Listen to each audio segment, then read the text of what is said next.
ನನಗೆ ಹೆಮ್ಮೆ ಇದೆ ಆ ಜರ್ನಿಯನ್ನು ಹಿಂದೆ ತಿರುಗಿ ನೋಡಿದಾಗ. 3 ವರ್ಷ ಒಂದು ಫುಟ್ಪಾತ್ ಮೇಲೆ ಮಲಗಿದ ದಿನಗಳು ನೆನೆಸ್ಕೊಂಡ್ರೆ ಈಗಲೂ ರೋಮಾಂಚನ ನಾನೇನಾದು ಅಂತ ಅನಿಸುತ್ತೆ. ನನ್ನಲ್ಲಿ ಇದ್ದಿದ್ದು 30 ರೂಪಾಯಿ ಅಷ್ಟೇ, ಕನಸುಗಳು 3,000 ಇತ್ತು. ಒಂದು ಹೊತ್ತು ಅನ್ನ ತಿನ್ನಬೇಕು ಅಂತಂದರೆ ನಾವು ಯುಗಾದಿ ಹಬ್ಬ ಕಾಯಬೇಕಾಗಿತ್ತಲ್ಲ. ಪ್ರತಿ ಬಡವನಿದೆಯಲ್ಲಿ ಒಂದು ಕಿಚ್ಚಿರು. ಕೆಲವರು ಅದನ್ನು ದಕ್ಕಿಸ್ಕೋತಾರೆ, ಕೆಲವರು ಅದರಲ್ಲೇ ಸುಟ್ಟೋಗ್ತಾರೆ. ನಾನು ಅದನ್ನು ಬೆಳಕು ಮಾಡಿಕೊಂಡೆ. ವರ್ಷಕ್ಕೊಂದ್ಸಲಿ ಬಟ್ಟೆ, ಒಂದು ಶರ್ಟು, ವರ್ಷಕ್ಕೊಂದ್ಸಲಿ ಅನ್ನ, ಇಂಥದ್ದೆಲ್ಲ ಬೇರೆಯವ್ರು ನೋಡಿದಾಗೆಲ್ಲ ನಮಗೆ ನಾಚಿಕೆ, ಅವಮಾನ ಅನಿಸ್ತಿತ್ತಲ್ಲ. ಇವತ್ತು ಏನೆಲ್ಲ ದೊಡ್ಡ ದೊಡ್ಡ ಬದುಕುಗಳನ್ನ ಬದುಕ್ತಾ ಇದ್ದಾರೆ ಅವರೆಲ್ಲ ಬಡವ್ರ ಮಕ್ಕಳೇ. ನೆಗೆಟಿವಿಟಿ ಯಾವ ಮಟ್ಟಕ್ಕಿದೆ ಅಂತಂದರೆ ಪ್ರತಿಯೊಬ್ಬರಲ್ಲೂ ಹುಳುಕನ್ನು ಹುಡ್ಕೋವಂಥದ್ದು, ಪ್ರತಿಯೊಬ್ಬರಲ್ಲೂ ತಪ್ಪನ್ನು ಹುಡ್ಕೋವಂಥದ್ದು. ನಾವು ಮಾತ್ರ ಸರಿ ಇದ್ದೀವಿ, ಇನ್ನು ಜಗತ್ತಿನ ಇವರೆಲ್ಲರೂ ಕೂಡ ಕೆಟ್ಟು ಹಾಳಾಗಿದ್ದಾರೆ. ಯಾರು ಒಬ್ಬ ನೋಡಿದ ಒಂದು ರಿಚ್ ಕಾರಲ್ಲಿ ಒಂದು ಒಳ್ಳೆ ಬಟ್ಟೆ, ಬ್ರ್ಯಾಂಡೆಡ್ ಬಟ್ಟೆ ಹಾಕೊಂಡು ಸ್ಟೈಲಿಶ್ ಆಗಿ ಕಾಣಿಸಿದ್ದಾನೆ ಅಂತಂದ್ರೆ ಕಂಡೋರ್ ದುಡ್ಡು ಬಿಡ ಅಂದ್ಬಿಟ್ಟು ಹೋಗಿರ್ತಾನೆ. ಅವ್ನು ಯಾರು ಏನು ಗೊತ್ತಿರಲ್ಲ. ಮುನ್ನೆಚ್ಚರಿಕೆಗಳು, ಪ್ರಿಕಾಷನ್ಸ್ ಫಸ್ಟಿಗೆ ಕೊಟ್ಬಿಡ್ತೀರಿ. ಯಾಕಂದ್ರೆ ಯಾರು ಹೇಳುವಾಗ್ಲೂ ಈ ಬಿಸ್ನೆಸ್ ಮಾಡು ನೀನು ಸಕ್ಸಸ್ ಆಗ್ತೀಯ ಅಂತ ಹೇಳ್ತಾರೆ. ಈ ಬಿಸ್ನೆಸ್ ಅಲ್ಲಿ ಇಷ್ಟು ರಿಸ್ಕ್ ಇದೆ ಅಂತ ಯಾರು ಹೇಳಲ್ಲ. ಆ ಪ್ರಯತ್ನವನ್ನ ನೀವು ಮಾಡಿದಿರಿ ಇಲ್ಲಿ. 3 ಮಾನದಂಡಗಳನ್ನು ಇಟ್ಕೊಂಡೆ. ಒಂದು, ಬಂಡವಾಳ ಕಡಿಮೆ ಇರಬೇಕು. 2ನೇದು ಸಾಮಾನ್ಯರು ಮಾಡುವಂಥದ್ದು ಇರಬೇಕು.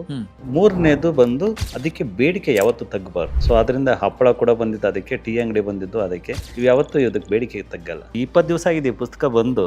ಸೊ ಮಾಡಬೇಕು ಅಂತ ಹೇಳಿರೋರು, ಮಾಡ್ತೀನಿ ಅಂತ ಹೇಳಿರೋರು ಅಸಂಖ್ಯರಿದ್ದಾರೆ. ಬಟ್ ಮಾಡಿ ಸಕ್ಸಸ್ ಆದವರು, ನಾನೊಂದು 25 ಜನರ ಬಿಸ್ನೆಸ್ ನಾನೇ ಉದ್ಘಾಟನೆ ಮಾಡಕ್ ಹೋಗ್ತಿದ್ದೀನಿ. ಅಷ್ಟು ಜನ ಹೇಳಿದ್ದಾರೆ ನಾವು ಮಾಡ್ತೀವಿ, ನೀವೇ ಬರಬೇಕು ಅಂತ ಹೇಳಿ.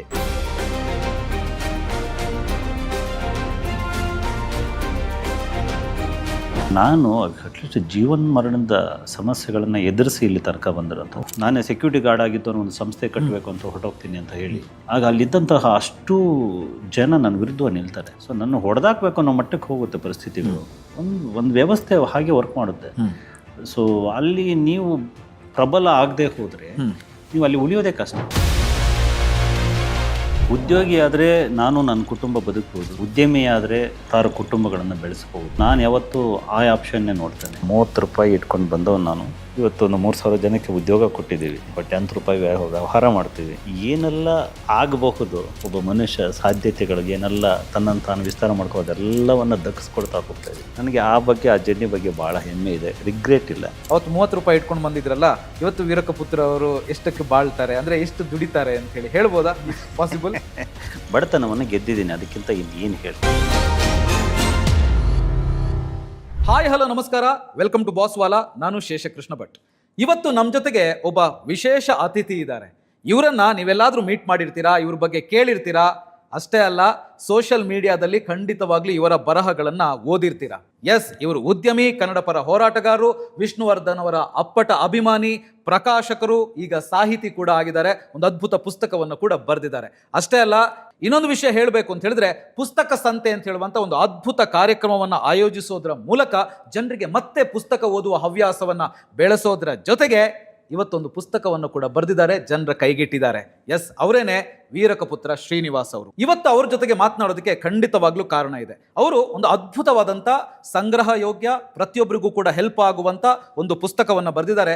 ಅದೇನೆ 51 ಬಿಸ್ನೆಸ್ ಐಡಿಯಾಗಳು ಅಂತ ಹೇಳಿ. ಸೊ ಈ ಪುಸ್ತಕದ ಬಗ್ಗೆಯೂ ಕೂಡ ನಾವು ಈ ವಿಡಿಯೋದಲ್ಲಿ ಮಾತಾಡ್ತೀವಿ. ಇದು ಬಹುತೇಕರಿಗೆ ಸಹಾಯ ಆಗುತ್ತೆ ಇದರಿಂದ ಅಂತ ಹೇಳುವಂಥದ್ರಲ್ಲಿ ಯಾವುದೇ ಎರಡು ಮಾತಿಲ್ಲ. ಮತ್ತೆ ಆಗ್ತಾಡ ಅವ್ರನ್ನ ವೆಲ್ಕಮ್ ಮಾಡೋಣ, ಅವ್ರ ಜೊತೆಗೆ ಮಾತಾಡ್ತಾ ಹೋಗೋಣ. ವೀರಕಪುತ್ರ ಶ್ರೀನಿವಾಸ್ ಅವರೇ, ನಮಸ್ತೆ, welcome to the show. Sir, thank you. ಹೇಗಿದ್ದೀರಿ ಸರ್? ನಾನು ಚೆನ್ನಾಗಿದ್ದೀನಿ, ನೀವು ಹೇಗಿದ್ದೀರಿ? ನಾನು ಚೆನ್ನಾಗಿದ್ದೀನಿ. ನಿಮ್ಮನ್ನ ಟಿವಿಗಳಲ್ಲಿ ನೋಡ್ತಾ ಇದ್ವಿ, ಈಗ ನೇರ ನೋಡೋಂಥದ್ದು ಖುಷಿ. ಭಾಳ ಆಪ್ತ ಮತ್ತು ಸಾಹಿತ್ಯ ಮನಸ್ಸು ನಿಮ್ಮದು. Thank you. Thank you sir, thank you very much. ಫಸ್ಟ್ಗೆ ನಮಗೆ ಇಷ್ಟು ವರ್ಷಗಳ ನಿಮ್ಮ ಪರಿಚಯ ಇದ್ರೂ ಕೂಡ ಇವತ್ತು ಮಾತನಾಡ್ಬೇಕಿದ್ರೆ ನನಗೆ ಒಂದು ಪ್ರಶ್ನೆ ಕೇಳಬೇಕು. ಬಹುತೇಕ ನಮ್ಮ ವೀಕ್ಷಕರಿಗೂ ಕೂಡ ಇರ್ಬೋದು. ನಾನು ಮಾತನಾಡ್ಬೇಕಿದ್ರೆ ಹೇಳಿದೆ ಉದ್ಯಮಿ ಅಂತ ಹೇಳಿ. ಸೊ ಉದ್ಯಮಿಗೂ ಈ ಪುಸ್ತಕಕ್ಕೂ ಎಲ್ಲಿನ ಸಂಬಂಧ ಅಂತ ಸಾಮಾನ್ಯವಾಗಿ ಏನು ಥಿಂಕ್ ಮಾಡ್ತಾರೆ ಜನ ಅಂತ ಹೇಳಿದ್ರೆ, ಅವ್ರು ದೊಡ್ಡ ಬಿಸ್ನೆಸ್ ಮ್ಯಾನಪ್ಪ, ಅವರು ಪುಸ್ತಕಕ್ಕೂ ಏನು ಸಂಬಂಧ ಅಂತ ಹೇಳಿ ಬರುತ್ತೆ. ನಿಮಗೆ ಈ ಅಕ್ಷರ ಪ್ರೀತಿ ಎಲ್ಲಿಂದ ಶುರುವಾಯಿತು? ಅಫ್ಕೋರ್ಸ್ ಫೇಸ್ಬುಕ್ಕಲ್ಲಂತೂ ನಿಮ್ಮ ಬರಹಗಳನ್ನು ಓದದೇ ಇರುವಂಥವ್ರು ಯಾರು ಇರಲಿಕ್ಕಿಲ್ಲ.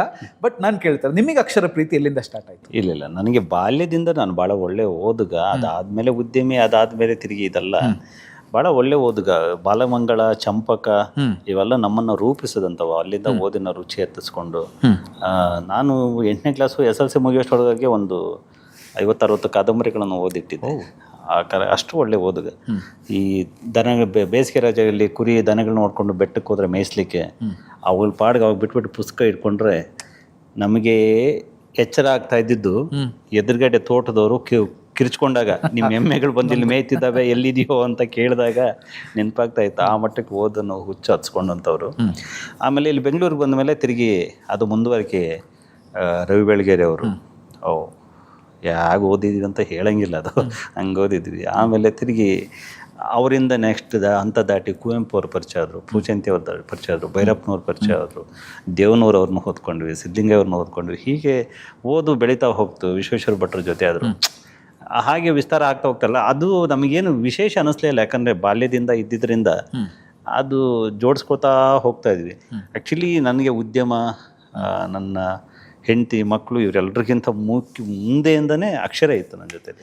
ಸೂಪರ್. ಒಂದು ಕ್ಯೂರಿಯಾಸಿಟಿಗೋಸ್ಕರ ಆ ಪ್ರಶ್ನೆ ಕೇಳಿದ್ದು. ಮತ್ತೆ ನಾನು ಪುಸ್ತಕದ ಬಗ್ಗೆ ಮಾತನಾಡಲೇಬೇಕು. ಯಾಕಂತ ಹೇಳಿದ್ರೆ ಒಂದು ಅದ್ಭುತವಾದಂಥ ಪುಸ್ತಕ ಇದು ಅಂತ ನಾನು ಹೇಳ್ತೀನಿ. ಯಾಕಂದ್ರೆ ನಾನು ಕಂಪ್ಲೀಟ್ ಆಗಿ ನಾನು ಓದಿದ್ದೀನಿ, ಸುಮ್ಮನೆ ಹೇಳ್ತಾ ಇರೋದಲ್ಲ. 51 ಬಿಸ್ನೆಸ್ ಐಡಿಯಾಗಳು ಅಂತ ಹೇಳಿ ನೀವು ಬರೆದಿದ್ದೀರಲ್ವಾ.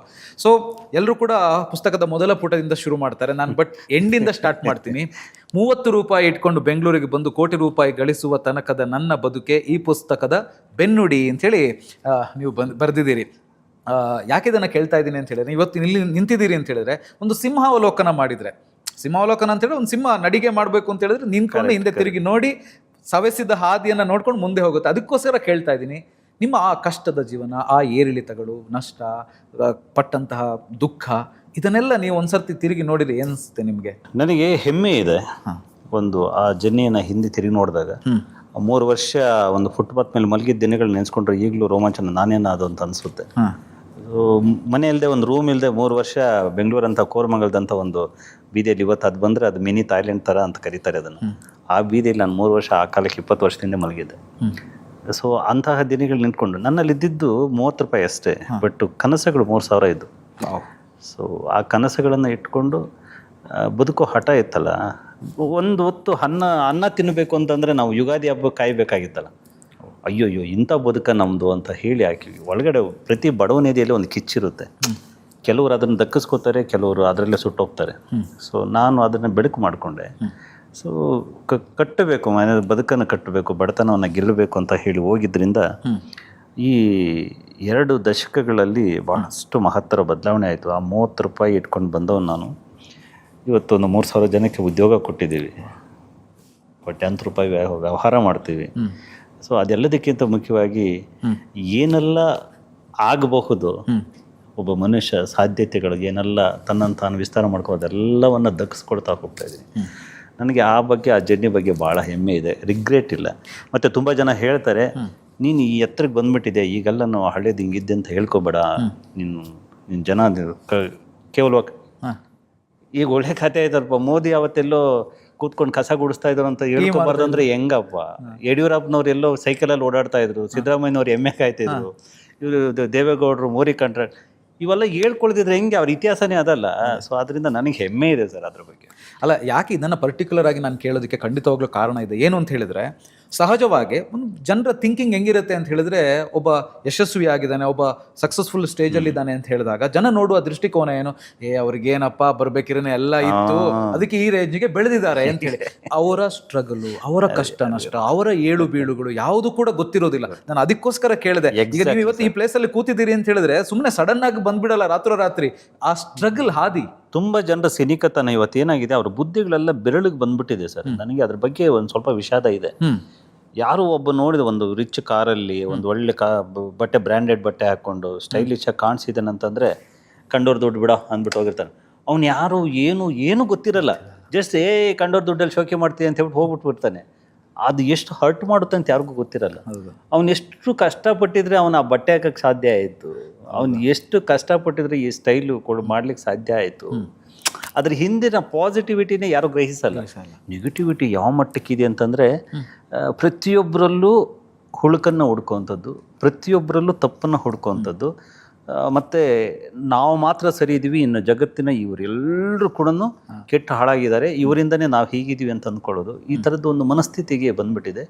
ಯಾಕೆ ಅಂತಂದರೆ ಜನರಲ್ಲಿ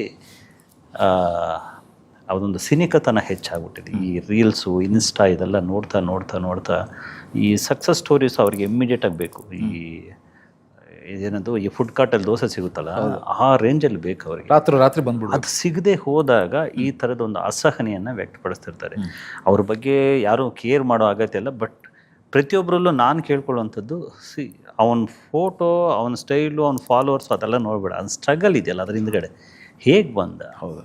ಒಬ್ಬ ಗೋಲ್ಡನ್ ಸ್ಪೂನ್ ಆದರೂ ಕೂಡ ಇಮ್ಮಿಡಿಯೇಟಾಗಿ ಅವ್ನಿಗೆ ಸಕ್ಸಸ್ ದಿಕ್ಕಲ್ಲ. ಇವತ್ತು ನೋಡಿ ಎಷ್ಟೋ ಸೂಪರ್ ಸ್ಟಾರ್ ಮಕ್ಕಳು ಸೂಪರ್ ಸ್ಟಾರ್ಗಳಾಗಿಲ್ಲ, ಎಷ್ಟೋ ರಾಜಕಾರಣಿಗಳ ಮಕ್ಕಳು ರಾಜಕಾರಣಿಗಳಾಗಿಲ್ಲ, ಉದ್ಯಮಿಗಳು. ನನ್ನ ಹತ್ರ ಒಬ್ಬ ಉದ್ಯಮಿ ಇದ್ದಾರೆ, ಅವ್ರ ಮಗ ಅವರು ಒಂದು 2,000 ಕೋಟಿಗಿಂತ ಮಿಗಿಲಿದ್ದಾರೆ. ಅವ್ರ ಮಗ ಬೆಳಿಗ್ಗೆ ಎದ್ದು ಬಿಟ್ಟು ಈ ನಾಟಕ ಮಾಡೋಕೆ ಹೋಗ್ತಾರೆ ಬಣ್ಣ ಹಚ್ಕೊಂಡು. ಅಪ್ಪ ಕರೆದು ಬಿಟ್ಟು ಒಂದು ದಿವಸ ನನ್ನ ಎದುರುಗಡೆ ಅಂತ ಕೇಳ್ತಾನೆ, ಇಷ್ಟು ಮಾಡಿಟ್ಟಿದ್ದೀನಿ ಯಾರಿಗೋಸ್ಕರ ಅಂತಂದರೆ, ನನ್ನ ಕೇಳು ಮಾಡ್ದ ನೀನು, ನಿನ್ನ ದುಡ್ಡು ನಿನ್ನಿಷ್ಟ, ನನ್ನ ಖುಷಿ ಬೇರೆ ಎಲ್ಲೋ ಇದೆ ಅಂತ ಹೋಗ್ತಾನೆ. ಅಂದರೆ ಯಾರಿಗೂ ಅದು ಸುಲಭವಾಗಿ ದಕ್ಕೋದಿಲ್ಲ. ಆದ್ದರಿಂದ ನಾವು ಇಮ್ಮಿಡಿಯೇಟಾಗಿ ಸ್ಟೇಟ್ಮೆಂಟ್ ಮಾಡೋದನ್ನು ನಿಲ್ಲಿಸ್ಬೇಕು. ನಾನು ಈ ಪ್ರಶ್ನೆ ಕೇಳೋದಕ್ಕೆ ಇನ್ನೊಂದು ಕಾರಣ ಏನು ಅಂತ ಹೇಳಿದ್ರೆ, ಈಗ ನೀವು ಹೇಳಿದಂಗೆ ಒಂದು ವರ್ಗ ಆ ಥರದ್ದು ಇರುತ್ತೆ. ಮೋಸ್ಟ್ಲಿ ಅದು 80% 85% ಆ ಥರ ಏನು ಯಾರ್ದೋ ತಲೆ ಹೊಡೆದಿದ್ದಾರೆ ಅಥವಾ ಏನೋ ಮಾಡ್ಕೊಂಡು ದುಡ್ಡು ಮಾಡಿದ್ದಾರೆ ಅಂತ ಹೇಳುವಂಥ ಒಂದು ವರ್ಗ ಬೇರೆ. ಎರಡನೇ ವರ್ಗ ಇದೆ, ನೀವು ಹೇಳಿದ್ದನ್ನು ಸೀರಿಯಸ್ ಆಗಿ ಕೇಳುವಂಥ ವರ್ಗ. ಅವ್ರಿಗೋಸ್ಕರ ನಾನು ಕೇಳಿರೋದು, ಇವತ್ತು ಇವರು ಈ ಸಕ್ಸಸ್ಗೆ ಬಂದಿದ್ದಾರೆ ಅಂತ ಹೇಳಿದ್ರೆ ಇಷ್ಟು ಕಷ್ಟಪಟ್ಟಿದ್ದಾರೆ, ಇವತ್ತು ನಾನು ಈ ಕಷ್ಟಪಡ್ತಾ ಇದ್ದೀನಿ, ನಾನು ಕೂಡ ಒಂದು ದಿವಸ ವೀರಕಪುತ್ರ ಶ್ರೀನಿವಾಸ್ ಅವ್ರ ಥರ ಆ ಪ್ಲೇಸಲ್ಲಿ ನಿಂತ್ಕೊಳ್ಬೋದು ಅಂತ ಯೋಚನೆ ಮಾಡ್ತಾರಲ್ಲ, ಅವ್ರು ಬೆಳೀತಾರೆ ಅಂತ. ಅವ್ರು ನನ್ನ ಜೊತೆಲಿದ್ದಾರೆ. ತುಂಬ ಜನ, ಅಣ್ಣ ನಿಮ್ಮ ಈ ಲೈನ್ ಇಷ್ಟವಾಯಿತು, ಈ ಮಾತು ಇಷ್ಟವಾಯಿತು, ನೀವು ಆ ಕತೆ ಹೇಳಿದ್ರಲ್ಲ ಅದು ನನಗೆ ಕನೆಕ್ಟ್ ಆಯಿತು, ನಾನು ಅದರಿಂದ ಇದು ಮಾಡ್ತಿದ್ದೀನಿ ಅಂತೆಲ್ಲ ಹೇಳ್ತಾರಲ್ಲ, ಅವ್ರ ಜೊತೆಗೆ ನಾನಿದ್ದೇನೆ, ಯಾವಾಗಲೂ ಇರ್ತೇನೆ. ಅದೊಂದು ಆ ಪಾಸಿಟಿವ್ ಮೈಂಡ್ಸ್ ಅದಲ್ಲ. ಸೊ ಅವರು ಪ್ರತಿಯೊಬ್ಬ ವ್ಯಕ್ತಿನ ಅವರು ಅಸಹನೆಯಿಂದನೋ ದ್ವೇಷದಿಂದನೋ ನೋಡಲ್ಲ, ಅದ್ರ ಬದಲು ಅಲ್ಲಿಂದ ಏನು ಕಲಿಬೋದು ಅಂತ ನೋಡ್ತಿರ್ತಾರೆ. ಅವ್ರು 100% ಸಕ್ಸಸ್ ಆಗ್ತಾರೆ. ಕರೆಕ್ಟ್. ಸೊ ಆ ಥರದ ಮೈಂಡ್ ಸೆಟ್ ಎಲ್ರಿಗೂ ಬಂದಾಗ ಸಕ್ಸಸ್ ರೇಟ್ ಜಾಸ್ತಿ ಆಗ್ತಾ ಹೋಗುತ್ತೆ. ನಿಜ. ಸಮಾಜದಲ್ಲಿ ಒಂದು ಇಂಡೈರೆಕ್ಟ್ ಆಗಿ ಒಂದಷ್ಟು ಸಮಾನತೆ, ಈ ಬಡತನ ಇದೆಲ್ಲ ದೂರ ಆಗುತ್ತೆ. ಈಗ ನಾನು ಕೇಳಬೇಕಾಗ್ಲೇ ಮತ್ತೆ ನನ್ನ ಪುಸ್ತಕದ ವಿಷಯಕ್ಕೆ ಬರೋದಿದ್ರೆ, ಈಗ ಈ ಪುಸ್ತಕದ ಬಗ್ಗೆ ಮಾತನಾಡೋದಕ್ಕಿಂತ ಮುಂಚೆ ನೀವು ಉದ್ಯಮಿ ಆಗಿದ್ದೆ ಹೇಗೆ ಅಂತ ಕೇಳಬೇಕು. ನೀವು ಆಗ್ಲೇ ಹೇಳಿದ್ರಿ 30 ರೂಪಾಯಿ ಇಟ್ಕೊಂಡು ಬಂದೆ, ಇದರ ಬೆನ್ನುಡಿಯಲ್ಲೂ ಕೂಡ ನೀವು ಬರೆದಿದ್ದೀರಿ.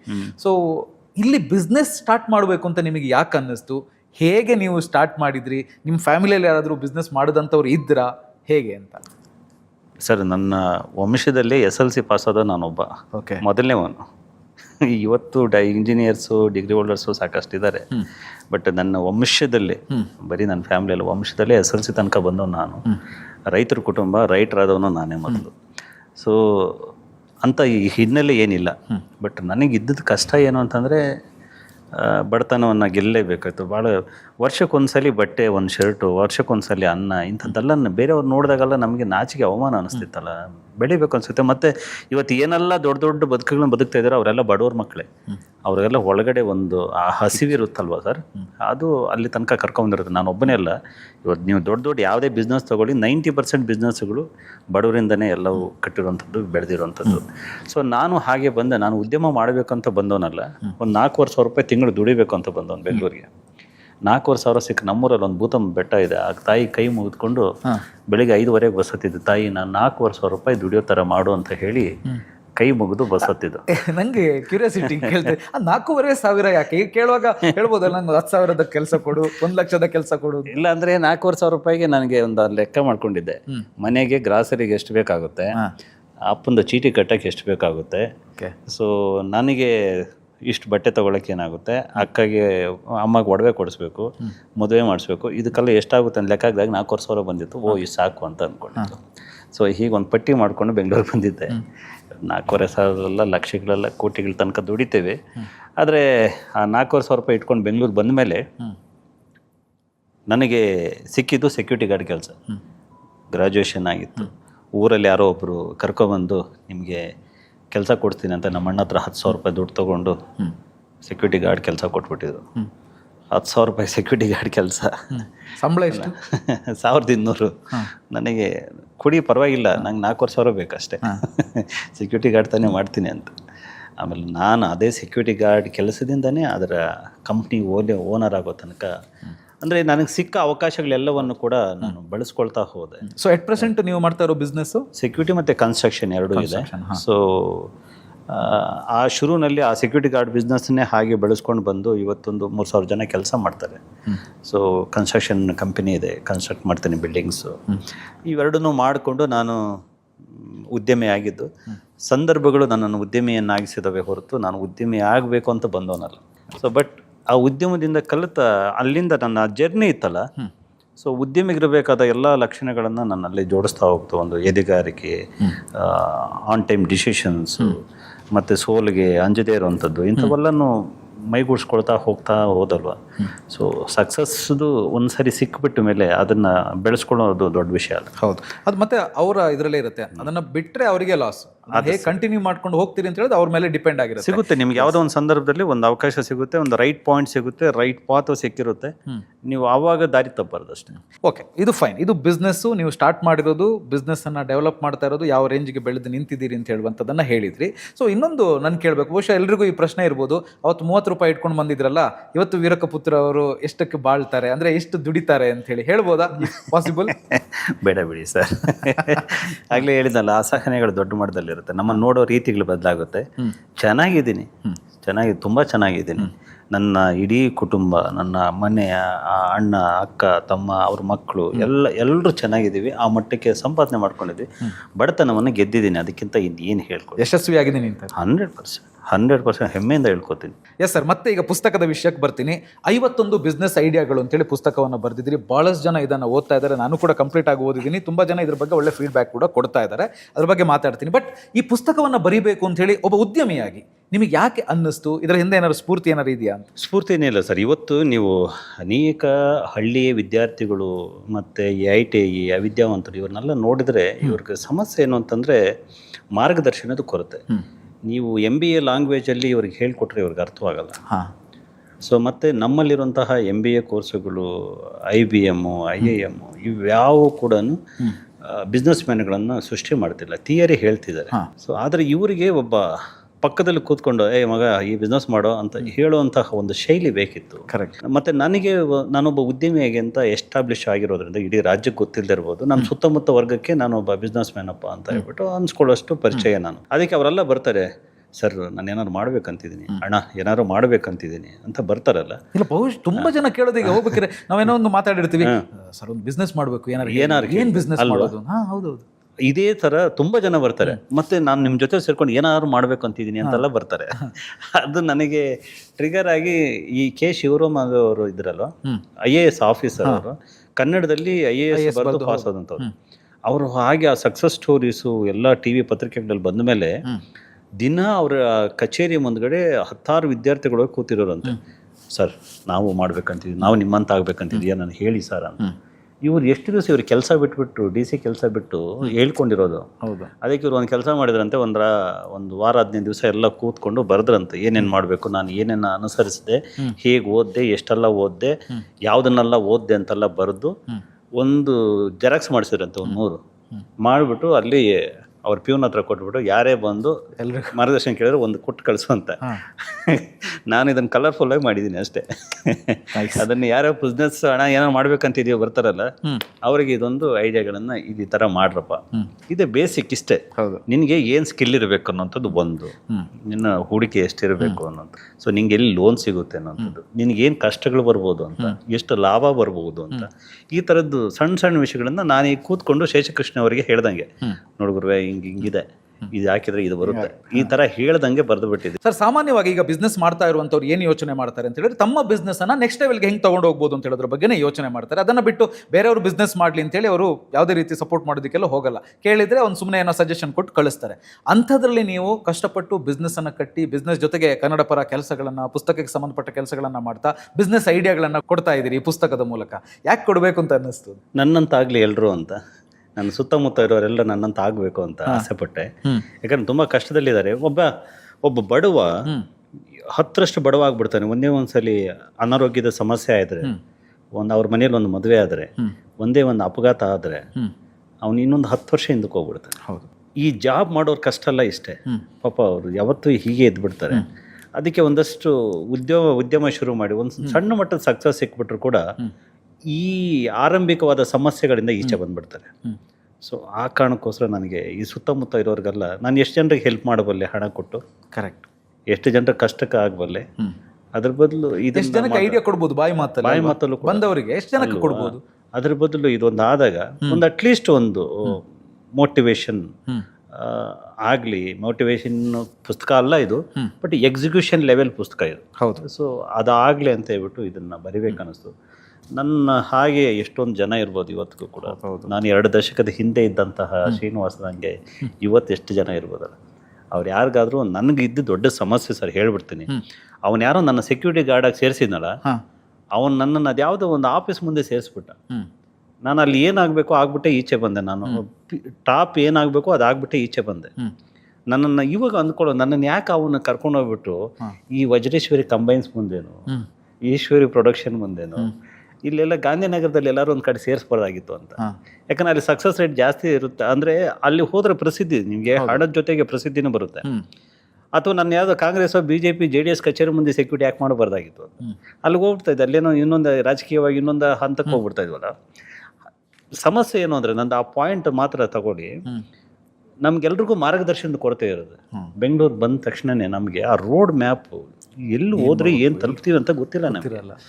ಸೊ ಆ ರೋಡ್ ಮ್ಯಾಪು ಹಾಕ್ಕೊಡ್ಬೇಕು ಅನ್ನಿಸ್ತು. ಖಂಡಿತವಾಗ್ಲೂ ಸರ್, ಈ ಪುಸ್ತಕವನ್ನು ಕಂಪ್ಲೀಟ್ ಆಗಿ ಓದಿದಾಗ ನನಗೆ ಅನಿಸಿದ್ದೇನು ಅಂತ ಹೇಳಿದ್ರೆ, ಕೊನೆಯ ಪುಟದವರೆಗೂ ನಾವು ಓದಿದಾಗ ಇದು ಸುಮ್ಮನೆ ಬರೆದಿರುವಂಥ ಅಕ್ಷರಗಳಲ್ಲ, ಪೋಣಿಸಿರುವಂಥ ಅಕ್ಷರಗಳ, ಇದು ನಿಮ್ಮ ಅನುಭವದ ರಸಪಾಕ ಅಂತ ಹೇಳಿ ಅನ್ಸುತ್ತೆ. 25 ವರ್ಷಗಳ ಅನುಭವದ ರಸಪಾಕ ಅಂತ ಅನ್ಸುತ್ತೆ. ಸೊ ಖಂಡಿತವಾಗ್ಲೂ ಓದಿದವರಿಗೆ ಇದು ಅನ್ನಿಸ್ಬೋದು. ಇನ್ನೊಂದು ನಾನಿಲ್ಲಿ ಕೇಳಬೇಕಾಗಿರೋದು ಅಂತ ಹೇಳಿದ್ರೆ, ಇದು ನೀವು ಒಬ್ಬ ಯಶಸ್ವಿ ಉದ್ಯಮಿಯಾಗಿ ಬರೆದಿದ್ದ ಅಥವಾ ಕಷ್ಟಪಟ್ಟು ಒಂದು ಬಿಸ್ನೆಸ್ ಅನ್ನ ಕಟ್ಟಿದಂತ ಒಬ್ಬ ಸಾಮಾನ್ಯ ಮನುಷ್ಯನಾಗಿ ಬರೆದಿದ್ದ ಅಂತ? ನಾನು ಯಶಸ್ವಿ ಉದ್ಯಮಿಯಾಗಿ ಬರೆದ್ರೆ ಬರೀ ನನ್ನ ಸಕ್ಸಸ್ ಸ್ಟೋರೀಸ್ ಮಾತ್ರ ಹೇಳ್ಕೊಂಡು ಹೋಗ್ಬಿಡ್ತಾ ಇದ್ದೆ. ಒಬ್ಬ ಸಾಮಾನ್ಯನಾಗಿ ಬರೆದಿದ್ರೆ ಬರೀ ಈ ಏನೆಲ್ಲ ನಷ್ಟ ಆಗ್ಬೋದು ಅಂತ ಭಯದ ಒಂದು ಅಕ್ಷರಗಳನ್ನೇ ಪೋಣಿಸ್ಬಿಡ್ತಾ ಇದ್ದೆ ನಾನು.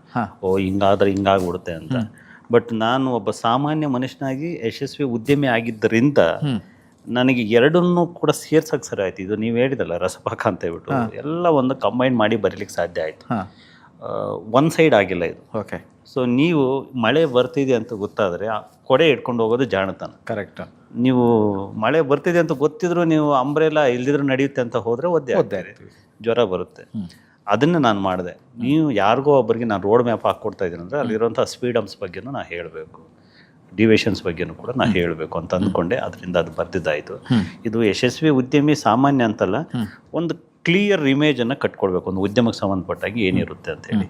ಸೊ ರೆಸ್ಪಾನ್ಸ್ ಹೆಂಗೆ ಬರ್ತಾ ಇದೆ ಸರ್ ಈ ಬುಕ್ಕಿಗೆ? ಓದಿದಂಥವ್ರು ಏನು ಫೀಡ್ಬ್ಯಾಕ್ ಕೊಡ್ತಾ ಇದ್ದಾರೆ ಅಂತ ಹೇಳಿ? ಯಾಕೆಂತ ಹೇಳಿದ್ರೆ, ನೀವು ಯಾವುದೇ ತರಹ ಜನರಿಗೆ ಹೆಲ್ಪ್ ಆಗಲಿ, ಜನರಿಗೆ ಸಹಾಯ ಆಗಲಿ, ಜನರು ಬದುಕು ಕಟ್ಕೊಳ್ಳಿ, ನನ್ನಂತೆ ಅವರು ಕೂಡ ಬೆಳೀಲಿ ಅಂತ ಹೇಳುವಂಥ ಒಂದು ಸದಭಿಪ್ರಾಯದಿಂದ ನೀವು ಪುಸ್ತಕವನ್ನು ಬರೆದಿದ್ದೀರಾ.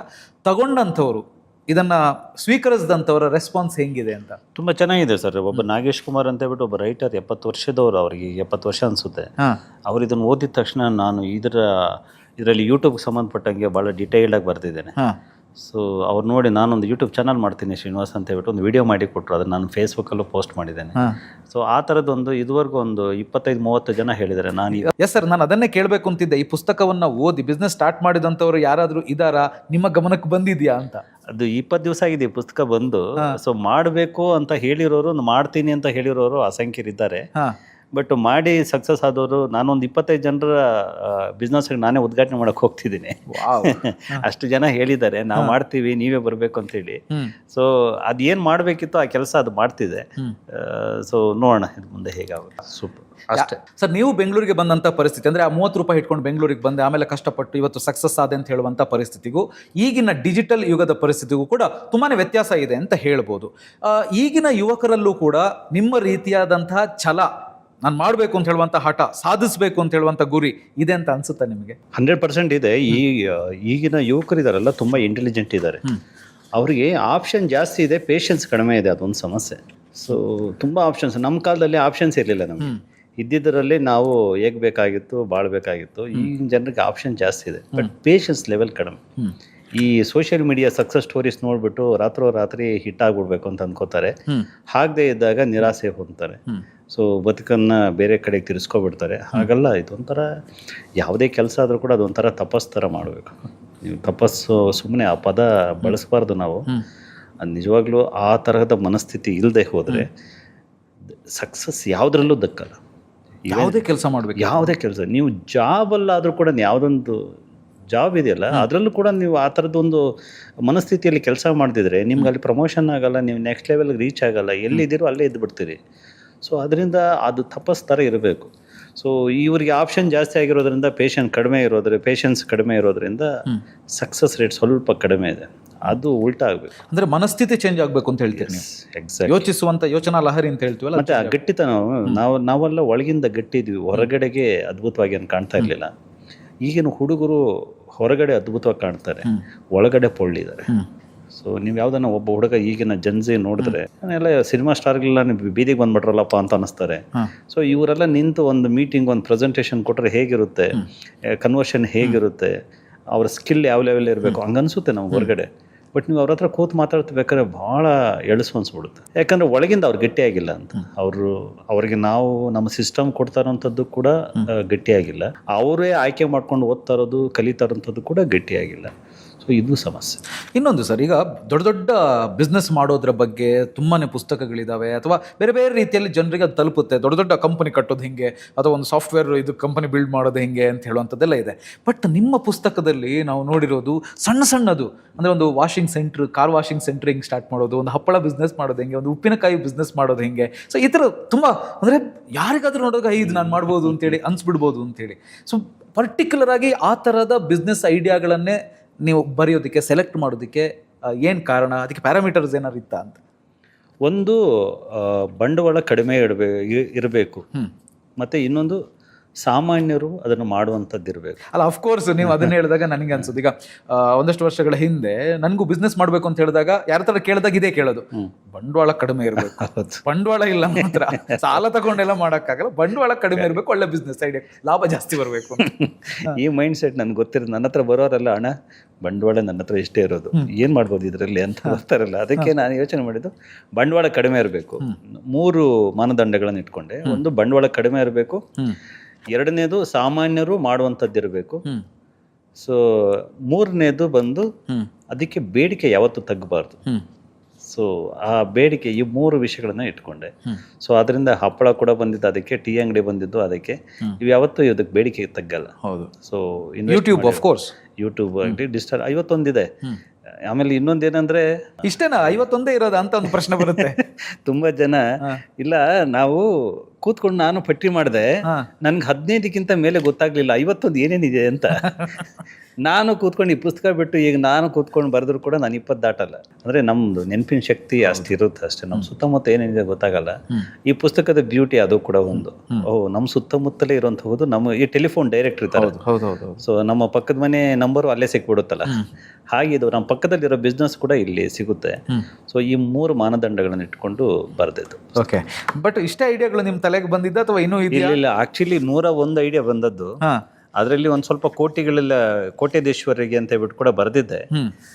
ಅದು 101 ಆದರೆ 250 ಪೇಜ್ ಆಗುತ್ತೆ ಅಥವಾ 300 ಪೇಜ್ ಆಗುತ್ತೆ. ಆ 300 ಪೇಜ್ಗೆ ಇವತ್ತಿನ ರೇಟ್ ಪ್ರಕಾರ ನಾನು 500 ರೂಪಾಯಿ ಇಡಬೇಕು. 500 ರೂಪಾಯಿ ಇಟ್ಟರೆ ಒಬ್ಬ ಬಡವ ಅದನ್ನು ಖರೀದಿಸೋಕ್ಕಾಗಲ್ಲ. ಸೊ ಈ ಕಾರಣಕ್ಕೋಸ್ಕರ ನಾನು ಇದನ್ನು ಕಡಿಮೆಗೆ ಇಡಬೇಕಂತೇಳಿ ಅದನ್ನು ಅರ್ಧ ಭಾಗ ಮಾಡಿದೆ. ಸೊ ಸಾಮಾನ್ಯರಿಗೋಸ್ಕರ ಇರುವಂತಹ ಬಿಸ್ನೆಸ್ಗಳನ್ನು ಮಾತ್ರ ಇದ್ರಲ್ಲಿ ತಂದು ಇದನ್ನು ಮುಗಿಸಿದೆ. ಅಲ್ಲ, ಖಂಡಿತ ಸರ್, ನೀವು ಹೇಳಿದ ಪಾಯಿಂಟ್ ತುಂಬ ಕರೆಕ್ಟ್. ಯಾಕೆ ಅಂತ ಹೇಳಿದ್ರಿ, ಆ ಆ್ಯಂಗಲಲ್ಲಿ ಯಾರು ಯೋಚನೆ ಮಾಡೋದಿಲ್ಲ. ಏನು ಒಂದು ಬಿಸ್ನೆಸ್ ಸ್ಟಾರ್ಟ್ ಮಾಡುವಂಥವ್ರಿಗೆ ಒಂದು 500-600 ರೂಪಾಯಿ ಖರ್ಚು ಮಾಡೋದಕ್ಕಾಗಲ್ವಾ? ಪಾಪ ಅವನ ಹತ್ರ ಬಂಡವಾಳನೇ ಇರಲ್ಲ. ಬಂಡವಾಳನೇ ಹಾಕ್ಲಿಕ್ಕೆ ಇಲ್ಲದೆ ಇದ್ದಾಗ ಅವ್ನು 500 ರೂಪಾಯಿಲಿಂದ ಖರ್ಚು ಮಾಡ್ತಾನೆ. ಸೊ 150 ರೂಪಾಯಿ ಇಲ್ಲಿ ಪುಸ್ತಕವನ್ನು ನೀವು ಕೊಡ್ತಾ ಇರೋದು ಅದೊಂದು ದೊಡ್ಡ ಪ್ಲಸ್ ಪಾಯಿಂಟ್ ಓದುಗರಿಗೂ ಕೂಡ. ಯೂನಿಯನ್ ಬ್ಯಾಂಕ್ ಆಫ್ ಇಂಡಿಯಾ ಜೊತೆ ಆಯ್ತು. ನಾನು ಅವ್ರ ಹತ್ರ ಹೋಗಿ ನನ್ನ ಇಂಟೆನ್ಷನ್ ಹೇಳಿದೆ. ಅವರು ಈ ಪುಸ್ತಕಕ್ಕೆ ಸ್ಪಾನ್ಸರ್ ಮಾಡಿದರು. ಮತ್ತೆ ಸ್ಪಾನ್ಸರ್ ಮಾಡೋದ್ರ ಜೊತೆಗೆ ಈ ಬುಕ್ಕಲ್ಲಿ ಇರುವಂತಹ ಯಾವುದೇ ಬಿಸ್ನೆಸ್ ಅನ್ನ ಅವರು ಯಾರಾದ್ರೂ ಶುರು ಮಾಡ್ತೀನಿ ಅಂದ್ರೆ ಅದಕ್ಕೆ MSME ಲೋನ್ ಕೊಡ್ಲಿಕ್ಕೆ ಒಪ್ಕೊಂಡ್ರು. ಎಸ್, ನಾನು ಅದನ್ನೇ ಕೇಳಬೇಕು ಅಂತ ಇಲ್ಲಿ ವಿಶೇಷ ಸೂಚನೆ ಅಂತೇಳಿ ನೀವು ಹಾಕಿದೀವಿ. ಈ ಪುಸ್ತಕದಲ್ಲಿರುವ ಯಾವುದೇ ಬಿಸ್ನೆಸ್ಗೆ ಸಂಬಂಧಿಸಿದಂತೆ ನಿಮಗೆ ಬ್ಯಾಂಕ್ ಸಹಕಾರ ಬೇಕಾದ್ರೆ ಯೂನಿಯನ್ ಬ್ಯಾಂಕ್ ಆಫ್ ಇಂಡಿಯಾವನ್ನು ಸಂಪರ್ಕಿಸಿ. ಈ ಪುಸ್ತಕದಲ್ಲಿರುವ ಉದ್ಯಮಗಳಿಗೆ ವಿಶೇಷ ಮನ್ನಣೆಯನ್ನು ನೀಡುವ ಕುರಿತಂತೆ ಈ ಬ್ಯಾಂಕ್ ಜೊತೆಗೆ ಮಾತುಕತೆಯಾಗಿದೆ. ಸೊ ಅದು ಮಾಡಿದ್ವಿ. ಯಾಕಂದ್ರೆ ಎಲ್ಲೋ ಬಡವರು ಒಂದು ಉದ್ಯಮ ಶುರು ಮಾಡಿದಾಗ ಅವ್ರಿಗೆಲ್ಲ ಏನು ಕಷ್ಟಗಳು ಬರುತ್ತೆ ಅಂತ ಗೊತ್ತಲ್ವಾ. ಅದರಿಂದನೇ ಈ ಥರದ್ದೆಲ್ಲ ಒಂಥರ ಮಾತೃ ಕೈಪಿಡಿ ಇದು.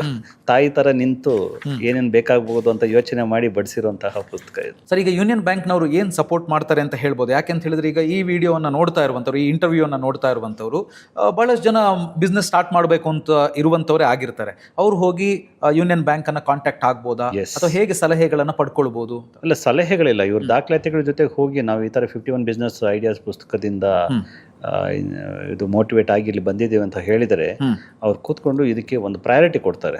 ಪ್ರಯಾರಿಟಿ ಕೊಟ್ಟು ದಾಖಲಾತಿಗಳು ಇರಲೇಬೇಕು. ಖಂಡಿತ, ಆಫ್ ಕೋರ್ಸ್. ಬ್ಯಾಂಕ್ ಸಾಲ ಕೊಡಬೇಕಂದ್ರೆ ಸೊ ಎಲ್ಲಿ ಸಿಗುತ್ತೆ ಅಂತಾನೆ ಗೊತ್ತಿಲ್ಲವಲ್ಲ ಸುಮಾರು ಜನಕ್ಕೆ. ಮತ್ತೆ 10 ಲಕ್ಷ ಎಲ್ಲಿಂದ ತರೋದು ನಾವು ಅಂತ ಸಿಗುತ್ತೆ ಅನ್ನೋಂಥದ್ದು ಹೇಳ್ಬೇಕು ಫಸ್ಟ್. ಕರೆಕ್ಟ್. ಅಲ್ಲಿ ಹೋದ್ಮೇಲೆ ಸಣ್ಣ ಪುಟ್ಟ ಸಮಸ್ಯೆಗಳಿರ್ತವೆ. ಆಮೇಲೆ ನಮ್ಮ ಯಾವುದೇ ಬಿಸ್ನೆಸ್ ಮ್ಯಾನ್ನ ಅತ್ಯಂತ ಒಳ್ಳೆ ಗೆಳೆಯ ಯಾವುದು ಅಂದ್ರೆ ಅವನ ದಾಖಲಾತಿಗಳು. ಹೌದು. ನೀವು ಯಾರನ್ನು ನಂಬಂಗಿಲ್ಲ, ದಾಖಲಾತಿಗಳನ್ನು ಸರಿಯಾಗಿ ಇಟ್ಕೋಬೇಕಷ್ಟೆ. ಆ ಥರದ್ದೊಂದು ಬೇಸಿಕ್ಕನ್ನು ಅವನು ಸಿದ್ಧ ಮಾಡ್ಕೊಳ್ಳೋಕ್ಕೆ ವೇದಿಕೆ ಆದರೂ ಆಗುತ್ತೆ. ಅದರಿಂದ ಅವ್ನು ಬ್ಯಾಂಕಿಗೆ ಹೋಗಿ ಬರಲಿ, ಫಸ್ಟ್ ಬ್ಯಾಂಕಿಗೆ ಹೋಗಲಿ. ಕರೆಕ್ಟ್. ಸೊ ದೇವ್ರನ್ನ ನಂಬೋದು ಸೆಕೆಂಡ್ರಿ, ಫಸ್ಟ್ ದೇವಸ್ಥಾನಕ್ಕೆ ಹೋಗಿ ಬರಲಿ ಅಂತ.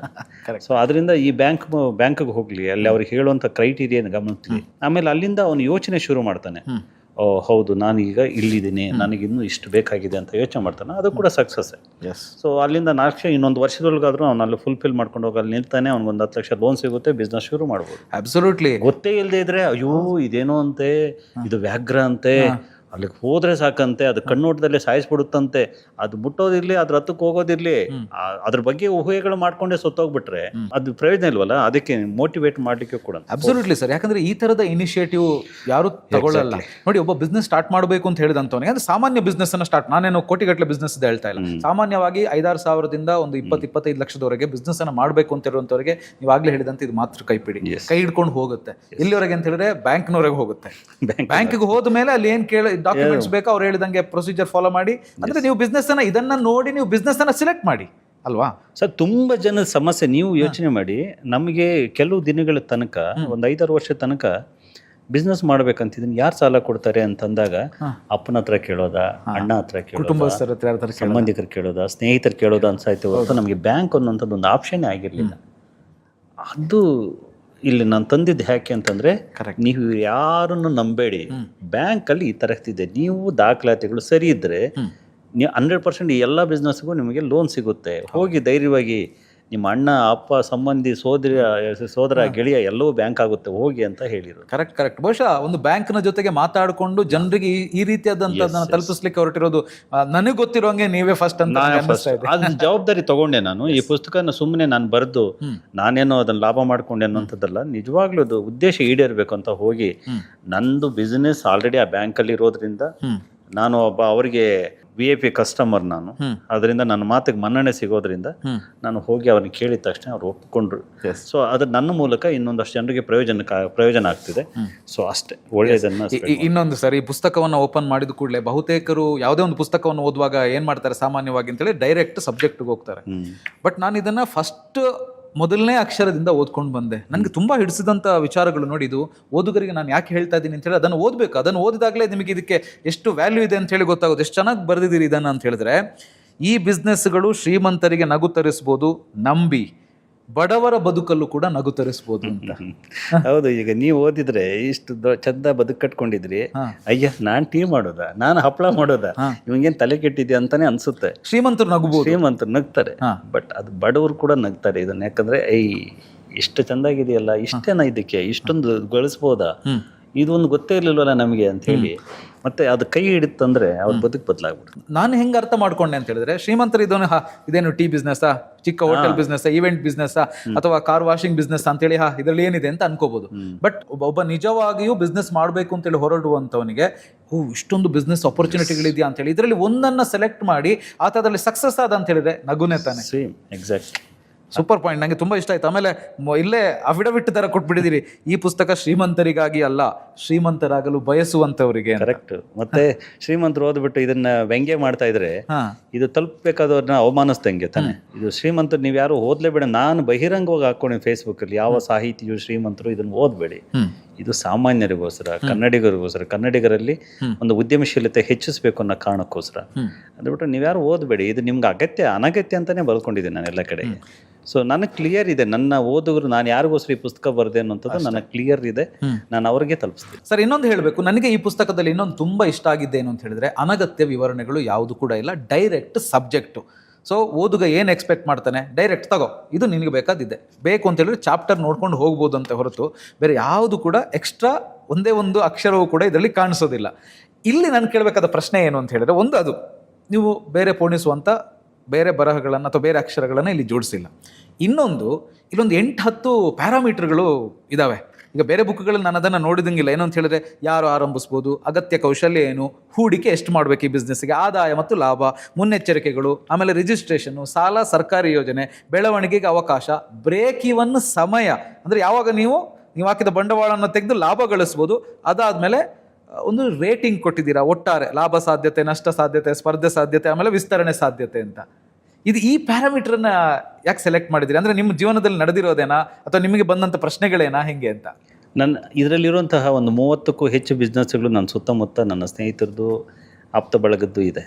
ಸೊ ಇದೆಲ್ಲವೂ ಕೂಡ ನನಗೆ ಗೊತ್ತಿರೋದ್ರಿಂದ ಸೊ ಇಷ್ಟು ಸಾಕು ಡೀಟೇಲ್ಸ್ ಅಂತ ಹೇಳ್ಬಿಟ್ಟು ಅನ್ನಿಸ್ತು ಬರೆದಿದ್ದು. ನಾನು ಕೂಡ ಇದರಲ್ಲಿರುವಂಥ ಯಾವುದೋ ಒಂದು ಬಿಸ್ನೆಸ್ ತಗೊಂಡು ಅದರಲ್ಲಿ ಗೆದ್ದವರ ಕತೆಗಳನ್ನ, ಸೋತವರ ಕತೆಗಳನ್ನ ಸೇರಿಸಿ ಒಂದೇ ಬಿಸ್ನೆಸ್ ಬಗ್ಗೆ 150 ಪುಟ ತುಂಬಿಸ್ಬಲ್ಲೆ. ಒಂದನ್ನ ಇಟ್ಕೊಂಡು 150 ಪುಟ ನಾನು ತುಂಬಿಸ್ಬಿಡ್ಬಲ್ಲೆ. ಓದುಗನಿಗೆ ಬಂದ ಭಾಗ್ಯ ಏನು? ಹೌದು, ನನ್ನ ಸಾಹಿತ್ಯ, ನನ್ನ ಪ್ರತಿಭೆ ಅವನಿಗೆ ಈ ಪುಸ್ತಕದ ಮೂಲಕ ಸಾಹಿತ್ಯ ಓದಬೇಕು, ನಾನು ಅದನ್ನ ಬೇಡ ಅಂತಾನೆ. ಈ ಪುಸ್ತಕದಲ್ಲಿ ನನ್ನ ಸಾಹಿತ್ಯ, ನನ್ನ ಪ್ರತಿಭೆಯ ಅನಾವರಣ ಆಗ್ಬೇಕಾಗಿಲ್ಲ, ನೀವು ಅದನ್ನು ತೋರಿಸ್ಬೇಕು ಅಂತಿಲ್ಲ, ಬೇಕಾಗಿಲ್ಲ, ನಂಗೆ ಬೇಕಾಗೇ ಇಲ್ಲ. ನಾನು ಅದನ್ನ ಹಿಡಿದಿಟ್ಕೋಬೇಕಲ್ಲ. ನನ್ನ ಅಂಕಿ ಅಂಶಗಳೇ ಈ ಪುಸ್ತಕದ ಶಕ್ತಿ ಅಂತ ಗೊತ್ತಾದ್ಮೇಲೆ ನಾನು ಅದನ್ನಷ್ಟೇ ಮಾಡ್ತೀನಿ ಅಂತ ಹೇಳಿ ಈ ಅಂಕಿ ಅಂಶಗಳ ಡೈರೆಕ್ಟ್ ಪಾಯಿಂಟ್ ಬಂದಿದ್ದೀನಿ. ಏನಪ್ಪ, ಯಾರು ಮಾಡೋ ಹಣ, ನಾನು ಈ ಬಿಸ್ನೆಸ್ ಮಾಡೋದು, ಹ್ಞೂನಪ್ಪ ನೀನು ಮಾಡ್ಬೋದು, ಎಷ್ಟು ಬಂಡವಾಳ ಬೇಕಾಗುತ್ತೆ ನೋಡಪ್ಪ, ಎಷ್ಟು ಬೇಕು, ಇದಕ್ಕೆ ದುಡ್ಡು ಇಲ್ಲಿ ಸಿಗುತ್ತೆ. ಏನಾದ್ರು ಸೋತ್ಗೆ ಹೋಗ್ಬಿಟ್ರೆ, ಸೋತ್ರೆ ಈ ಮಟ್ಟಕ್ಕೆ ಸೋಲ್ಬೋದು ಕಣ ನೀನು. ಓಕೆ ಅಣ್ಣ, ಗೆದ್ರೆ ಈ ಲೆವೆಲ್ಗೆ ಹೋಗ್ಬೋದು ನೀನು. ಎಲ್ಲೆಲ್ಲಿ ರಿಜಿಸ್ಟ್ರೇಷನ್ ಮಾಡಬೇಕು, ಹೀಗೆ ಯಾವ್ಯಾವ ಬೇಸಿಕ್ ಥಿಂಗ್ಸ್ ಇದು ಪಾಯಿಂಟ್ ಟು ಪಾಯಿಂಟ್ ನೀವು ಕೇಳ್ತಾ ಇದ್ರಿ, ನಾನು ಹೇಳ್ತಾ ಇದ್ದೀನಿ ಅಷ್ಟೇ.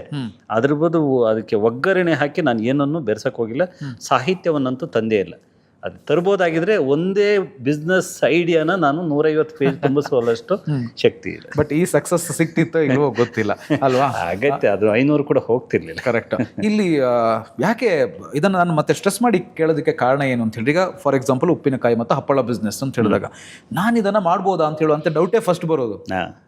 ಉಪ್ಪಿನಕಾಯಿ ಬಿಸ್ನೆಸ್ ನಾನು ಎಕ್ಸಾಂಪಲ್ ಕೊಟ್ಟಿರೋದು. ಇಸ್ತ್ರಿ ಅಂಗಡಿ ಬಿಸ್ನೆಸ್ ಇರ್ಬೋದು ಅಥವಾ ಫುಡ್ ಕಾರ್ಟ್ ಬಿಸ್ನೆಸ್ ಇರ್ಬೋದು. ಫಸ್ಟಿಗೆ ಇದು ನಾನು ಮಾಡ್ಬೋದು ಅಂತಾನೆ ಬರೋದು ಯಾರಿಗಾದ್ರೂ. ಇಲ್ಲೇ ಉತ್ತರ, ಯಾರು ಆರಂಭಿಸ್ಬೋದು. ಈಗ ಉಪ್ಪಿನಕಾಯಿ ಅಂದ್ರೆ ಹಪ್ಪಳ, ಇದು ಗೃಹಿಣಿಯರು, ಹಿರಿಯ ಮಹಿಳೆಯರು, ಸ್ವಸಹಾಯ ಸಂಘದ ಸದಸ್ಯರು ಅಂತ ಹೇಳಿ ಅದೊಂದಷ್ಟು ಲಿಸ್ಟ್. ಆಮೇಲೆ ಏನೇನು ಸ್ಕಿಲ್ ಬೇಕು ಇದಕ್ಕೆ. ಇಲ್ಲ ನಾನು ಏನು ಫಿಲ್ಟರ್ ಹಾಕ್ಬೋದು, ಇದು ನನಗೆ ಆಗುತ್ತಾ ಇಲ್ವಾ, ಈ ಸ್ಕಿಲ್ ನನಗೆ ಇದೆಯಾ ಇಲ್ವಾ, ಡೆವಲಪ್ ಮಾಡ್ಬೇಕಾ ಬೇಡವಾ. ಆಮೇಲೆ ಹೂಡಿಕೆ ತುಂಬಾ ಇಂಪಾರ್ಟೆಂಟು. ನನಗೆ ಇನ್ನೊಂದು ಇಷ್ಟ ಆಯ್ತು, ಏನು ಅಂತ ಹೇಳಿದ್ರೆ ಈ 5-6 ಸಾವಿರ ಹೂಡಿಕೆಯಿಂದ ಸ್ಟಾರ್ಟ್ ಮಾಡುವ ಬಿಸ್ನೆಸ್ಗಳ ಬಗ್ಗೆ ಯಾರು ಮಾತಾಡೋದೇ ಇಲ್ಲ. ಬಟ್ ಲಾಭ ಇರೋದು ಈ ಸಣ್ಣ ಬಿಸ್ನೆಸ್ಗಳಲ್ಲಿ. ಆಕ್ಚುಲಿ ಫೀಲ್ಡ್ ಅಲ್ಲಿ ಇರುವಂತವ್ರು, ಮನೆ ಹತ್ರ ಒಂದು ಟೀ ಅಂಗಡಿ ಇದೆ, ಅತ್ತೆ ಮನೆ ಅಂತ ಹೇಳ್ಬಿಟ್ಟು, ನೀವು ಬನ್ನಿ ಒಂದು ಕೊಡಿಸ್ತೇನೆ. ಅದು ಹಾರ್ಡ್ಲಿ 1-2 ಲಕ್ಷ ರೂಪಾಯಿ ಇನ್ವೆಸ್ಟ್ ಮಾಡ್ರು, ಒಂದು ಕ್ಯಾಬಿನ್ ಅಷ್ಟೇ. ಓಕೆ, ದಿವಸಕ್ಕೆ 25,000 ಸೇಲ್ಸ್. ನೋಡಿ, ನೀವು ಯಾವ ಕಾರ್ಪೊರೇಟ್ ಕಂಪನಿ ಎಂಪ್ಲಾಯಿ ಅಷ್ಟು ದುಡಿತಾನೆ ಹೇಳಿ ನನಗೆ. ಅಲ್ಲ, ಕರೆಕ್ಟ್. ದಿವಸಕ್ಕೆ 25,000 ರೂಪಾಯಿ ಸೇಲ್ಸ್ ಆಗುತ್ತೆ ಅಲ್ಲಿ. ಹೌದು, ಅಂದ್ರೆ ನೀವು ರುಚಿ ಕೊಟ್ಬಿಟ್ಟು ಶುಚಿ ಮೇಂಟೈನ್ ಮಾಡ್ಕೊಂಡು ಕ್ವಾಲಿಟಿ ಹಿಡ್ದಿಟ್ಕೊಂಡ್ಬಿಟ್ರೆ ಸಾಕಲ್ವಾ? ಅಬ್ಸಲ್ಯೂಟ್. ಅದು ಈ ಪುಸ್ತಕದಲ್ಲಿ ಅದೇ ಹೂಡಿಕೆ, ಅಲ್ಲೇ ಕ್ಲಾರಿಟಿ ಸಿಕ್ಬಿಡುತ್ತೆ. ಇದಾಗುತ್ತಾ ಇಲ್ವಾ ನನ್ನಿಂದ, ನನ್ನ ಬಂಡವಾಳ ಹೊಂದಿಸ್ಲಿಕ್ಕೆ ಆಗುತ್ತಾ ಇಲ್ವಾ ಅಂತ. ಆಮೇಲೆ ಆದಾಯ ಮತ್ತೆ ಲಾಭ. ಇನ್ನೊಂದು ಇಷ್ಟ ಆಗಿದ್ದು ಇದು ಮುನ್ನೆಚ್ಚರಿಕೆಗಳು, ಪ್ರಿಕಾಷನ್ಸ್ ಫಸ್ಟಿಗೆ ಕೊಟ್ಬಿಡ್ತೀರಿ. ಯಾಕಂದ್ರೆ ಯಾರು ಹೇಳುವಾಗ್ಲೂ ಈ ಬಿಸ್ನೆಸ್ ಮಾಡು ನೀನ್ ಸಕ್ಸಸ್ ಆಗ್ತೀಯ ಅಂತ ಹೇಳ್ತಾರೆ. ಈ ಬಿಸ್ನೆಸ್ ಅಲ್ಲಿ ಇಷ್ಟು ರಿಸ್ಕ್ ಇದೆ ಅಂತ ಯಾರು ಹೇಳಲ್ಲ. ಆ ಪ್ರಯತ್ನವನ್ನ ನೀವು ಮಾಡಿದಿರಿ ಇಲ್ಲಿ. ಅದೇ ಹೇಳಿದ್ನಲ್ಲ ಆಗ್ಲೇ, ಈ ಮಳೆ ಬರ್ತಿದೆ ಅಂತ ಗೊತ್ತಾದ್ಮೇಲೆ ಕೊಡೆ ಕೈಯಲ್ಲಿ ಇಟ್ಕೊಂಡು ಹೋಗ್ಬೇಕು ಬುದ್ಧಿವಂತಿಕೆ.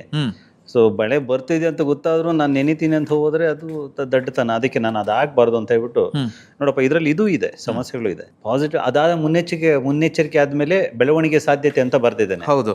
ಸೊ ಫಸ್ಟ್ ಕಷ್ಟ, ಅದಾದ್ಮೇಲೆ ಇದು ಏನೋ ಸಕ್ಸಸ್ ಆದ್ರೆ ನೀನು ಎಲ್ಲಿಗೆ ಹೋಗ್ಬೋದು, ನೀನು ಕರೆಕ್ಟ್ ಏನೇನು ಆಗ್ಬೋದು, ನೀನು ಫುಡ್ ಕಾರ್ಟ್ ಇಂದ ಎಲ್ಲಿ ತನಕ ಹೋಗ್ಬೋದು, ದೊಡ್ಡ ಮಟ್ಟಕ್ಕೆ ಇಸ್ತ್ರಿ ಅಂಗಡಿಯಿಂದ ಎಲ್ಲಿಗೆ ಹೋಗ್ಬೋದು, ಟೀ ಅಂಗಡಿಯಿಂದ ಎಲ್ಲಿಗೆ ಹೋಗ್ಬೋದು, ಅದನ್ನು ಬರ್ತಿದ್ದೇನೆ. ಎಕ್ಸಾಕ್ಟ್ಲಿ, ನನ್ಗೆ ಗೊತ್ತಿರೋದ್ರಿಂದ ಇದು ಈಸಿ ಆಯ್ತು ನನಗೆ. ಸೊ ಸುತ್ತಮುತ್ತ ಎಷ್ಟೋ 30ಕ್ಕೂ ಹೆಚ್ಚು ಬಿಸ್ನೆಸ್ಗಳು ನನ್ಗೆ ಗೊತ್ತಿರೋರೆ ಮಾಡ್ತಾ ಇರೋದ್ರಿಂದ ಮಾಹಿತಿ ಇತ್ತು. ಇನ್ನೊಂದಷ್ಟು ಗೊತ್ತಿಲ್ಲದಿರೋದನ್ನ ತಿಳ್ಕೊಂಡ್ ಬಂದಿದ್ದಾಯ್ತು. ಒಟ್ಟು ಪ್ರಯೋಜನಕಾರಿಯ ಕೃತಿ ಆಗ್ಲಿ ಅಂತ ಅಂದ್ಕೊಂಡಿದ್ದೆ. ಕಳೆದ ಬಾರಿ BBMP ಇಂದ ಒಂದು ಸಬ್ಸಿಡಿಯಲ್ಲಿ ಒಂದು ಕಾರ್ ಕೊಡ್ತಿದ್ರು, ಟ್ಯಾಕ್ಸಿ. ಹೌದು, ತುಂಬಾ ಜನರು ಗೊತ್ತಿರ್ಲಿಲ್ಲ.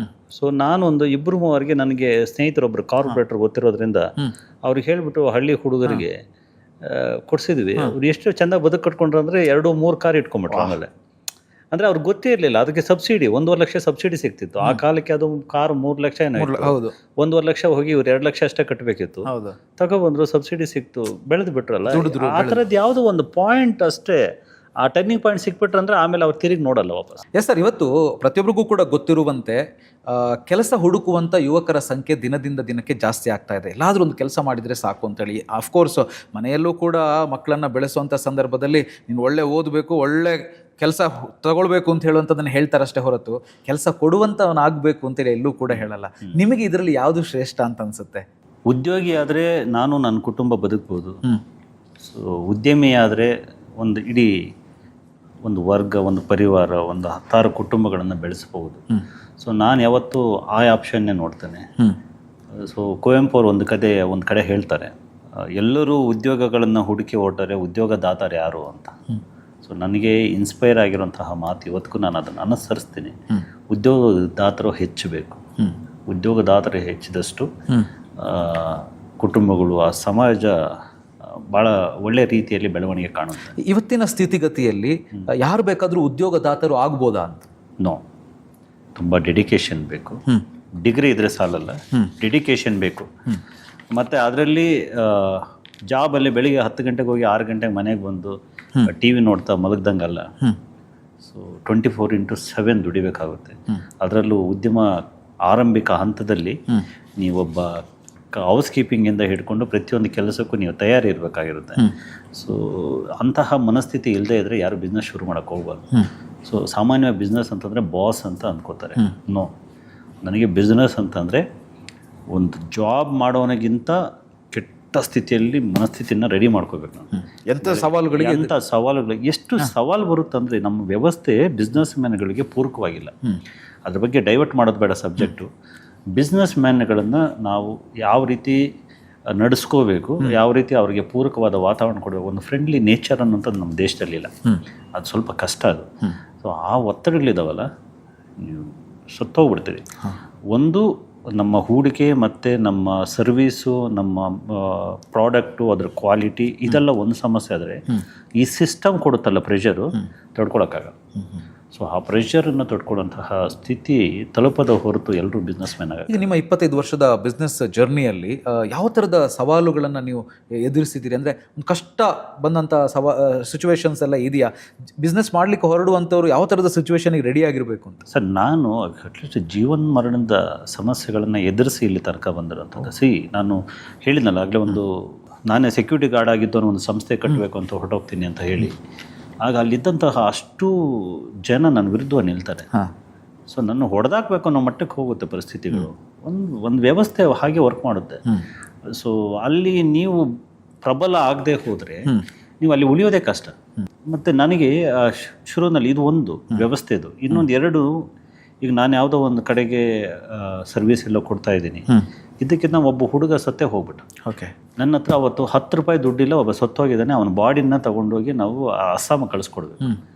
ಅವತ್ತಿನ ಚಾರ್ಜಸ್ಸು 62,000 ರೂಪಾಯಿ ಆ್ಯಂಬುಲೆನ್ಸ್ಗೆ. ಇಲ್ಲಿಂದ 1800 ಕಿಲೋಮೀಟರ್, 2400 ಕಿಲೋಮೀಟ್ರ್ ನಾವು ಊರು.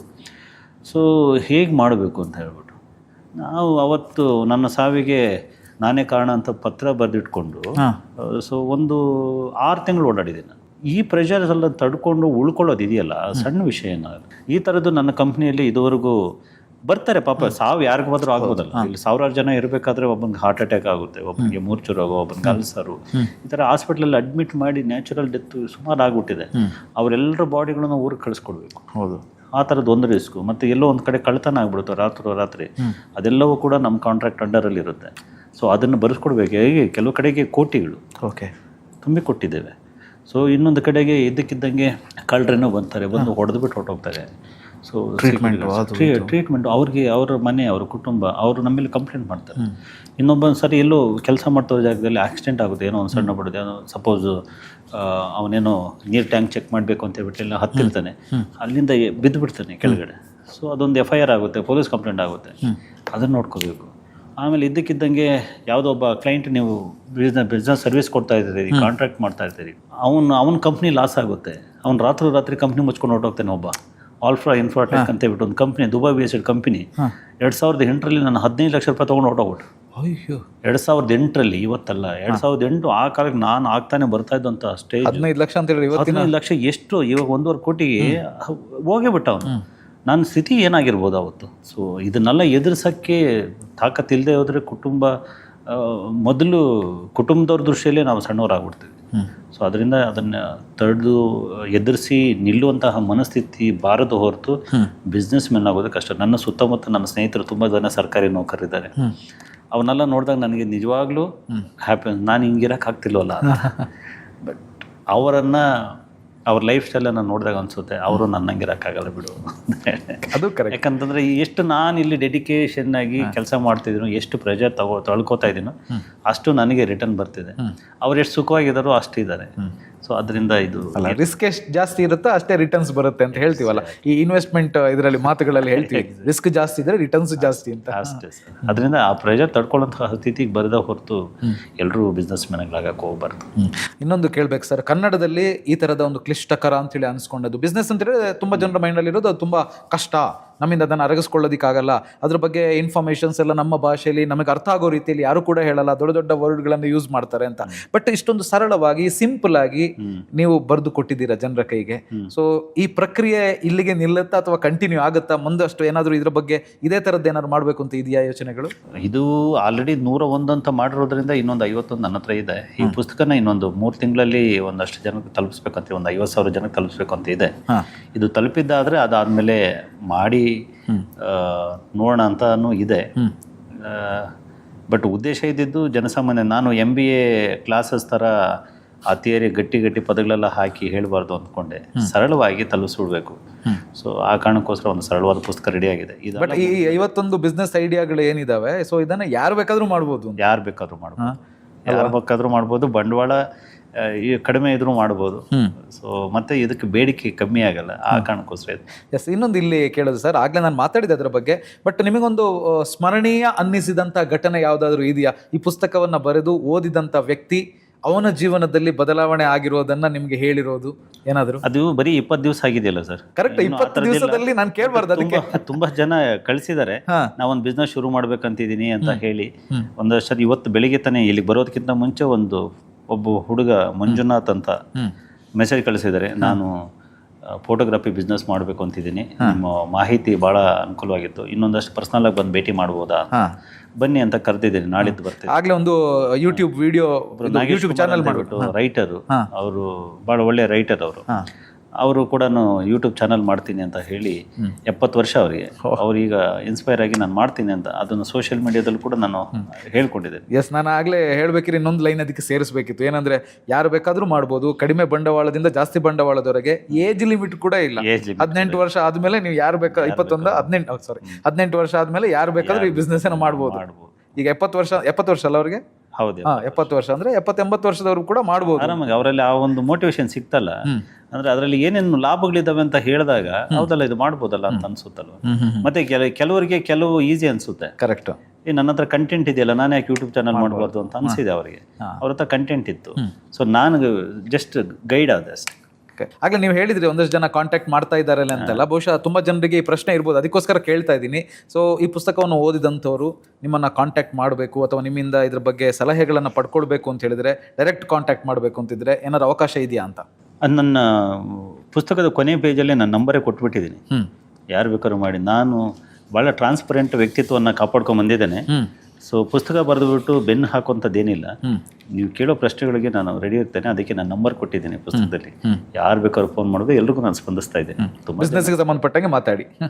ಇಲ್ಲ, ಏನಾದ್ರು ಮಾತಾಡಲಿ ಪಾಪ, ನನಗೆ ಇಂಟ್ರೆಸ್ಟ್ ಇದ್ರೆ ಅದು ಸಂಬಂಧಿತವಾದ್ದು ಇದಕ್ಕೆ ಸಂಬಂಧಪಟ್ಟದ್ದಾದ್ರೆ ಹೇಳ್ತೀವಿ, ಉಳಿದಿದ್ದಾರೆ ಇದಕ್ಕೆ ನನಗೆ ಸಂಬಂಧ ಇಲ್ಲ ಅಂತ. ಸರಿ, ಇನ್ನೊಂದು ಕೇಳ್ತೀನಿ, ಈ ಪುಸ್ತಕವನ್ನ ಕೈಯಲ್ಲಿ ಹಿಡಿದಿರುವಂತ ಒಬ್ಬ ಯುವಕನಿಗೋ ಯುವತಿಗೋ ಅಥವಾ ಯಾರಿಗೇ ಇರ್ಬೋದು, ನೀವು ಕೊಡುವಂಥ ಭರವಸೆ ಏನು?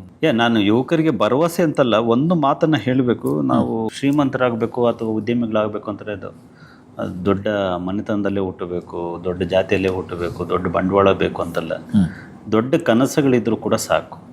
ಸೊ ಆ ದೊಡ್ಡ ಕನಸುಗಳಿದ್ದು ಅದನ್ನು ಈಡೇರಿಸ್ಕೊಳ್ಳುವಂತಹ ಒಂದು ದೊಡ್ಡ ಹಠ ನಿಮ್ಮದಾಗಿದ್ದರೆ ಬಿಸ್ನೆಸ್ಸನ್ನು ದಯವಿಟ್ಟು ಶುರು ಮಾಡಿ. ಕನ್ನಡಕ್ಕೆ ಬಿಸ್ನೆಸ್ ಮ್ಯಾನ್ಗಳ ಅಗತ್ಯ ಇದೆ. ಕನ್ನಡದಲ್ಲಿ ಎಲ್ಲವೂ ಇದೆ, ಜಾಸ್ತಿ ಪ್ರಜ್ಞಾವಂತಿಕೆ ಇದೆ. ಪ್ರಜ್ಞಾವಂತಿಕೆ ಕಾರಣಕ್ಕೆ ನಮ್ಮಲ್ಲಿ ಉದ್ಯಮಶೀಲತೆ ಕಡಿಮೆ ಇದೆ.